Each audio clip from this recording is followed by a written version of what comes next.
Selanjutnya kami dari kelompok 7 akan menjelaskan tentang dinasti Bani Umayyah. Sebelum masuk kepada materi, lebih baiknya kami jelaskan tentang kompetensi inti, kompetensi dasar, serta indikator. Yang pertama yaitu kompetensi inti. Kompetensi intinya meliputi KI 1 menghargai dan menghayati ajaran agama yang dianutnya, KI 2 menghargai dan menghayati perilaku jujur, disiplin, tanggung jawab, peduli, santun, percaya diri dalam berinteraksi secara efektif dengan lingkungan sosial dan alam dalam jangkauan pergaulan dan keberadaannya. KI 3 memahami pengetahuan baik secara faktual, konseptual, dan prosedural berdasarkan rasa ingin tahunya tentang ilmu pengetahuan, teknologi, seni budaya yang terkait dengan fenomena dan kejadian tampak mata. KI 4 yaitu mencoba mengolah dan menyaji dalam ranah konkret, menggunakan, mengurai, merangkai, memodifikasi, dan membuat, dan ranah abstrak yaitu menulis, membaca, menghitung, menggambar, dan mengarang yang sesuai dengan apa yang dipelajari di sekolah dan sumber lain yang semua dalam sudut pandang atau teori. Selanjutnya kompetensi dasar. Kompetensi dasarnya meliputi merespon kesolihan dan kesederhanaan Umar bin Abdul Aziz merupakan cerminan perilaku dari Rasulullah, merespon diri dari sisi-sisi negatif perilaku para penguasa daulah dinasti Umayyah, menghargai kesederhanaan kesolihan Umar bin Abdul Aziz dalam kehidupan sehari-hari, memahami sejarah berdirinya dinasti Bani Umayyah, memahami sikap dan gaya kepemimpinan Umar bin Abdul Aziz, serta menyajikan kisah tentang kehidupan Umar bin Abdul Aziz dalam kehidupan sehari-hari. Selanjutnya yaitu indikator.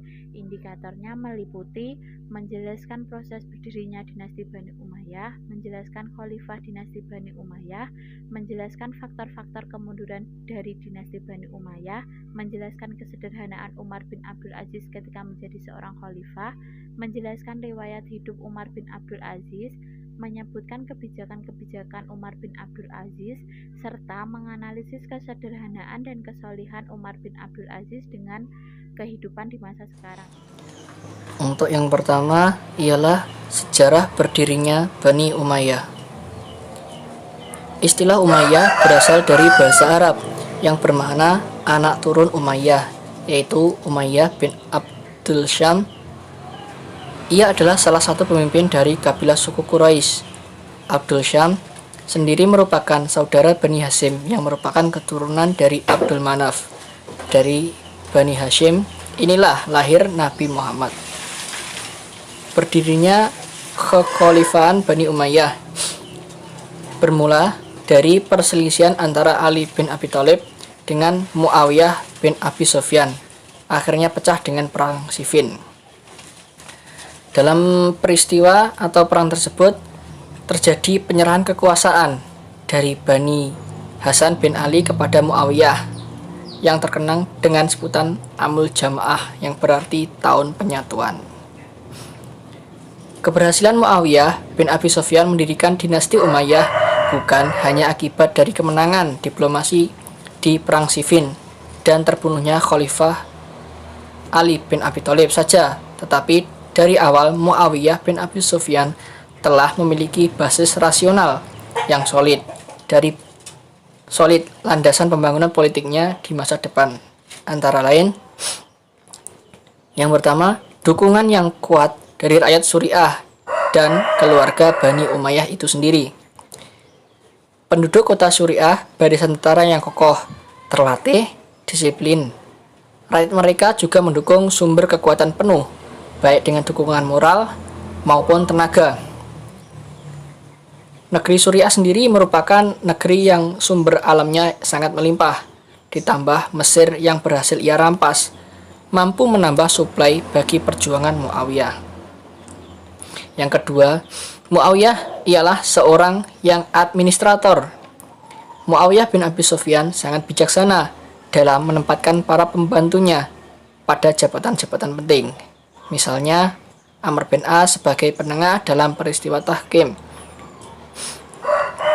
Mughirah bin Syu'bah seorang politikus independen yang diberi tugas untuk menjadi gubernur di Kufah, meliputi Persia Utara, dan Ziyad orang yang tegas dalam kepemimpinan dan adil. Juga ia seorang yang bijaksana. Yang ketiga, kecakapan sebagai mediator antara suku Quraisy dengan suku Arbab lainnya jika terjadi perselisihan. Dan yang keempat, ia adalah seorang negarawan yang sejati. Muawiyah adalah seorang yang dapat mengambil keputusan-keputusan yang menentukan meskipun ada tekanan dan intimidasi. Dan selanjutnya, masa pemerintahan Bani Umayyah. Bani Umayyah memegang kekuasaan Islam selama 90 tahun dengan pusat pemerintahan berada di Damaskus atau Suriah. Selama kurun waktu tersebut, pemerintah dipegang oleh 14 orang khalifah. 14 orang khalifah tersebut antara lain: yang pertama, Muawiyah bin Abi Sufyan menjabat pada 661 sampai 680 Masehi. Yang kedua, Yazid bin Muawiyah atau Yazid I menjabat antara tahun 680 sampai 683 Masehi. Yang ketiga, Muawiyah bin Yazid atau Muawiyah II yang menjabat antara tahun 683 sampai 684 Masehi. Yang keempat, Marwan bin Hakam menjabat antara tahun 684 sampai 685 Masehi. Yang nomor 5 ialah Abdul Malik bin Marwan yang menjabat antara tahun 685 sampai 705 Masehi.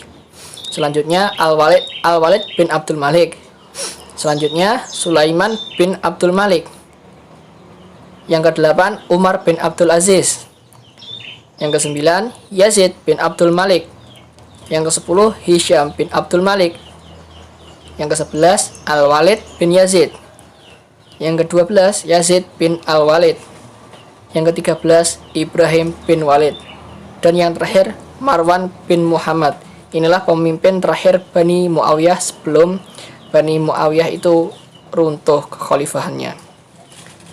Selanjutnya akan dipresentasikan oleh teman saya. Selanjutnya saya akan menjelaskan tentang biografi Umar bin Abdul Aziz dan kepemimpinannya. Nama lengkap Umar bin Abdul Aziz yaitu Umar bin Abdul Aziz bin Marwan bin Abdul Syam bin Manaf. Ayahnya bernama Abdul Aziz bin Marwan, yaitu seorang gubernur Umayyah, dan ibunya bernama Ummu Asim Laila binti Asim bin Umar bin Khattab. Bapak Umar bin Abdul Aziz ini mempunyai 10 anak, sedangkan Umar bin Abdul Aziz ini mempunyai 14 anak. Umar bin Abdul Aziz ini lahir pada tahun 61 Hijriah, dilahirkan di kota Madinah dan wafat pada 40 tahun. Sedangkan kepemimpinan yang dipimpin oleh Umar bin Abdul Aziz ini yaitu jujur, adil, dan sederhana dan mendapatkan gelar Amirul Mukminin. Umar bin Abdul Aziz ini dilantik sebagai kepemimpinan itu pada tahun 717 Masehi. Sekian. Assalamualaikum warahmatullahi wabarakatuh. Perkenalkan, nama saya Vicky Putra Ramadan, NIM 2011-80460. Langsung saja saya akan meneruskan presentasi dari teman-teman saya sebelumnya. Pada masa Bani Umayyah, beberapa kemajuan di berbagai sektor berhasil dicapai, antara lain bidang arsitektur, perdagangan, organisasi militer, dan juga seni. Pada bidang arsitektur, Bani Umayyah memiliki bidang arsitektur yang kemajuan yang sangat pesat. Terlihat dari beberapa bangunan arsitektur serta masjid-masjid yang memenuhi kota. Masjid-masjid yang telah memenuhi kota ini terlihat masjid-masjid sangat bagus dan juga modern. Inilah beberapa contoh masjid-masjid yang telah dibangun pada masa kekuasaan Bani Umayyah, yaitu Masjid Damaskus dan juga Masjid Cordova. Selanjutnya pada bidang militer di zaman Bani Umayyah mengelompokkan menjadi 3 angkatan, yaitu angkatan darat, angkatan laut, dan juga angkatan kepolisian. Dari kekuatan militer yang telah dimiliki Bani Umayyah, berhasil memperluas wilayah kekuasaan sampai ke Afrika Utara dan juga Spanyol. Dan juga banyak negara-negara lain yang telah dikuasai oleh Bani Umayyah. Selanjutnya pada bidang perdagangan. Pada bidang perdagangan, Bani Umayyah memiliki jalur perdagangan yang lancar dari beberapa wilayah yang telah dikuasainya. Ibu kota Basrah di Teluk Persi pun menjadi pelabuhan dagang yang sangat ramai dan juga makmur. Begitu juga kota Aden. Jadi, dampak positif dari perluasan wilayah yang telah diperluas oleh Bani Umayyah memiliki jalur perdagangan yang sangat lancar sehingga bisa mengangkat perekonomian dari Bani Umayyah. Selanjutnya pada bidang kerajinan. Ketika Khalifah Abdul Malik menjabat, mulailah dirintis pembuatan tiras, yaitu semacam bordiran yang dicap, yakni cap resmi yang dicetak pada pakaian khalifah dan juga para pembesar pemerintahan. Selain itu, perkembangan ilmu pengetahuan pada masa Bani Umayyah sangat dikembangkan. Perkembangan di bidang ilmu kedokteran, ilmu pasti seperti matematika, fisika, kimia, dan juga lain-lain, ilmu filsafat, astronomi, geografi, sejarah, dan juga sebagainya benar-benar dikembangkan pada masa Bani Umayyah. Kota-kota pengembang iptek seperti Damaskus, Kufah, Mekah, Madinah, lain-lain, dan juga Mesir, Cordova, Granada, yaitu menjadi kota-kota pengembang iptek pada masa Bani Umayyah.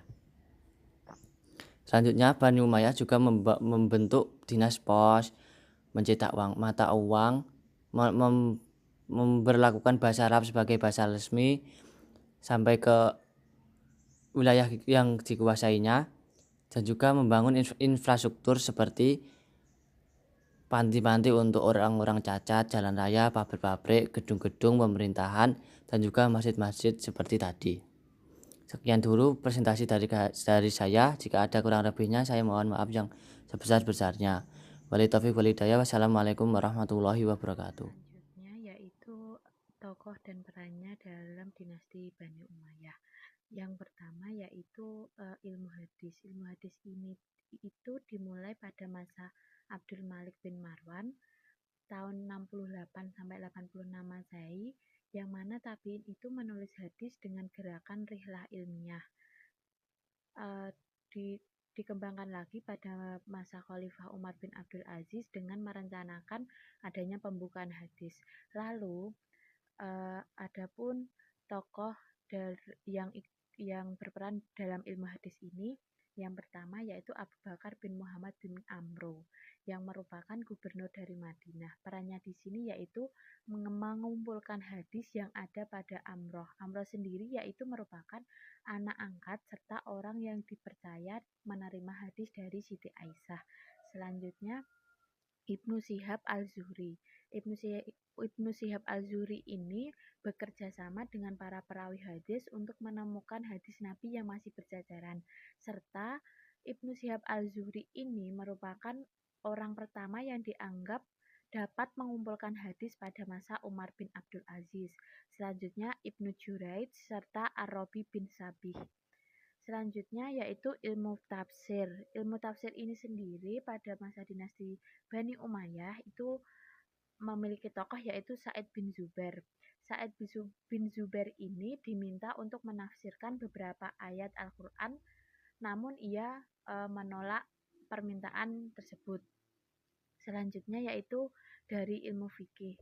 Dari ilmu fikih ada beberapa tokoh. Yang pertama Syuri'ah bin Haris, Al-Khomah bin Qais, Masaruk al-Ajda, Al-Aswad bin Yazid, Ibrahim an-Nakhi, Amir bin Surahbil, dan Hamad bin Abu Sulaiman. Selanjutnya dari ilmu tasawuf. Dari ilmu tasawuf ini ada 3 tokoh. Yang pertama Sa'id bin Musayyab. Sa'id bin Musayyab ini mencontohkan hidup zuhud. Dalam satu riwayat, beliau ini pernah ditawari sebesar 35.000 dirham uang dalam bentuk uang perak oleh Khalifah Abdul Malik bin Marwan. Namun Said bin Musayyab ini menolaknya. Selanjutnya Hasan al-Basri. Hasan al-Basri ini memiliki peran mengenalkan betapa pentingnya tasawuf untuk melatih diri sendiri ini memiliki sifat zuhud, roja, dan juga kauf. Selanjutnya yaitu Sufyan ats-Tsauri, yang mana perannya yaitu menjalankan kehidupan penuh kesederhanaan dan menganjurkan seseorang itu memiliki sikap zuhud. Selanjutnya yaitu bidang bahasa dan sastra. Bidang bahasa dan sastra ini ada beberapa tokoh. Yang pertama Sibawaihi. Beliau ini mengarang sebuah buku yang berisi pokok-pokok kaidah bahasa Arab, karena pada masa dinasti Bani Umayyah ini bahasa Arab merupakan bahasa pemerintahan. Yang selanjutnya adalah Al-Farasdak, Abul Aswad Al-Duwaili, dan Khais bin Mulawah. Khais bin Mulawah ini merupakan tokoh termasyhur yang biasa disebut dengan sebutan Laila Majnun. Selanjutnya dari tokoh sejarah dan geografi, itu tokohnya ada Ubaid bin Syariyah al-Jurhumi. Beliau ini pada masa pemerintahan Muawiyah bin Abu Sufyan, beliau ini disuruh untuk menulis buku sejarah masa lalu dan juga masa dinasti Bani Umayyah. Dan yang terakhir yaitu bidang kedokteran. Bidang kedokteran ini memiliki beberapa tokoh. Bidang kedokteran ini dimulai pada masa Walid bin Abdul Malik yang pada tahun 706 Masehi ini mendirikan sekolah tinggi ilmu kedokteran. Tokohnya yaitu Haris bin Khildah dan Nazar. Kedua beliau ini meraih ilmu kedokteran. Selanjutnya ada Khalid bin Zaid bin Muawiyah. Beliau ini merupakan penerjemah buku tentang astronomi kedokteran dan juga kimia. Itu tadi dari kelompok kami. Apabila ada kesalahan dan apabila ingin ditanyakan silahkan. Sekian, wassalamualaikum warahmatullahi wabarakatuh.